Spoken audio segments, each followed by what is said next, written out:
Assalamu alaikum frères et sœurs en islam, toujours un réel plaisir pour moi de vous retrouver.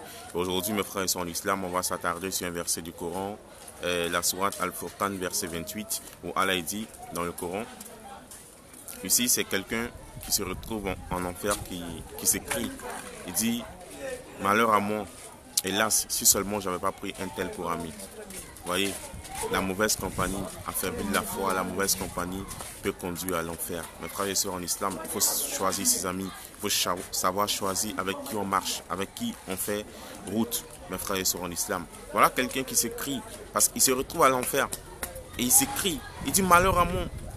Hélas, si seulement j'avais pas pris un tel pour ami, parce qu'il a suivi un tel, et ce un tel là l'a conduit dans les flammes de l'enfer. Parce que mon frère, ma soeur en islam, marche avec les gens qui vont te donner des bons conseils. Marche avec des gens qui sont capables de te dire, mon frère, c'est l'heure de la prière, allons prier. Va avec des gens qui vont t'amener à obéir à Allah subhanahu wa ta'ala et non des gens qui vont t'amener à désobéir à ton Créateur. Parce que le jour de la résurrection, tu seras responsable de tes propres actions. Mon frère, ma soeur en islam, marche avec des gens qui t'inspirent la piété.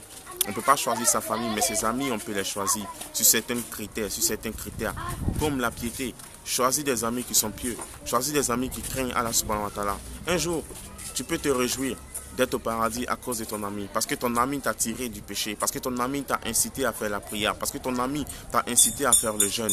Parce que ton ami t'a incité à faire le bien, à obéir à ton Seigneur. C'est ça, mes frères et sœurs en islam. La mauvaise compagnie affaiblit la foi. Il faut savoir avec qui tu marches. Ne marche pas avec des gens qui sont inconscients. Ne marche pas avec des gens qui sont insouciants, qui sont fous de l'au-delà, qui tout ce qui les préoccupe, c'est ce bas monde. Mon frère, ma soeur en islam, notre vie ici-bas est éphémère, est fragile. Du jour au lendemain, on part. Et ça, je ne cesserai de le répéter. Mais un jour viendra où c'est une obligation pour nous de nous présenter devant notre Seigneur. Et ce jour-là, on sera obligé de rendre compte sur chaque action que nous menons. Il faut savoir, mes frères et sœurs en islam, que nous avons deux anges, un posé à droite, un posé à gauche. Et ces anges-là écrivent toutes les actions qu'on fait sur la terre. Et le jour du jugement, Allah dit qu'ils vont nous présenter nos livres, notre livre d'actions, les bonnes et les mauvaises actions. Aucune action ne sera lésée.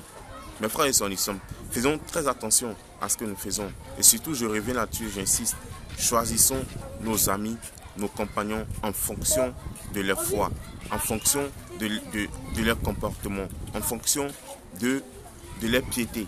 Voilà, mes frères et sœurs en islam. Parce que si nous marchons, le cœur de l'homme, il est comme un chiffon. Quand tu le mets dans du lait, tu presses, c'est du lait qui sort.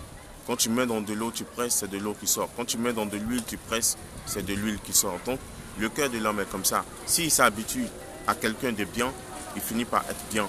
Quand le cœur de l'homme s'habitue à écouter le Coran, par exemple, la parole d'Allah, pour finir, il n'a que ça. C'est sa nourriture. Et donc, c'est pareil. Quand l'homme, il est dans les choses de distraction, même quand il dort, il pense à ces distractions-là. Son cœur est distrait, en fait.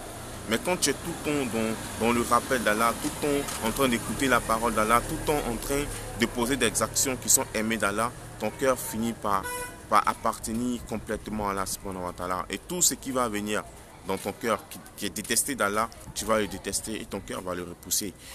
Donc mes frères et sœurs en islam, juste un rappel pour vous dire, il faut savoir avec qui vous marchez. Parce que Dieu nous dit dans le Coran, le jour de la résurrection, les meilleurs amis seront comme ennemis ce jour-là. Les meilleurs amis, le jour de la résurrection, seront comme un ennemi ce jour-là. Il faut penser à ce jour où personne ne pourra secourir personne, où chacun sera tenu responsable de ses propres actions. C'est pourquoi, mon frère, ma soeur en islam, il est encore temps.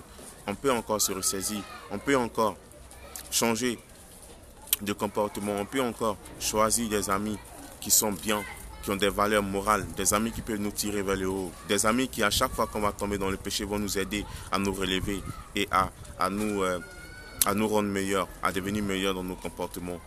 Tant qu'on vit, il y a encore de l'espoir. Quand on vit, il y a encore la possibilité de se repentir de façon sincère jusqu'à ce que vienne à nous la mort, l'évidence. Donc mes frères et sœurs en islam, vous qui m'écoutez, ainsi qu'à moi-même, c'est un conseil, c'est un message fort que je vais lancer à tout un chacun. Ne marchez pas avec des gens qui ne vont pas vous mener sur le droit chemin. Ne marchez pas avec des gens qui vont vous inciter à désobéir à Allah subhanahu wa ta'ala. Ne marchez pas avec des gens qui vont vous faire oublier l'essentiel. Pourquoi vous êtes sur la terre, c'est-à-dire l'adoration d'Allah subhanahu wa ta'ala. Marchez avec des gens bien. Marchez avec des gens qui vont vous rappeler Allah, qui vont vous rappeler les heures de prière, qui vont vous rappeler les bonnes actions, marcher avec les gens qui vont vous aider à vous rapprocher d'Allah subhanahu wa ta'ala. Donc je vais m'arrêter ici et vous dire salam alaikum et à très bientôt, Inch'Allah.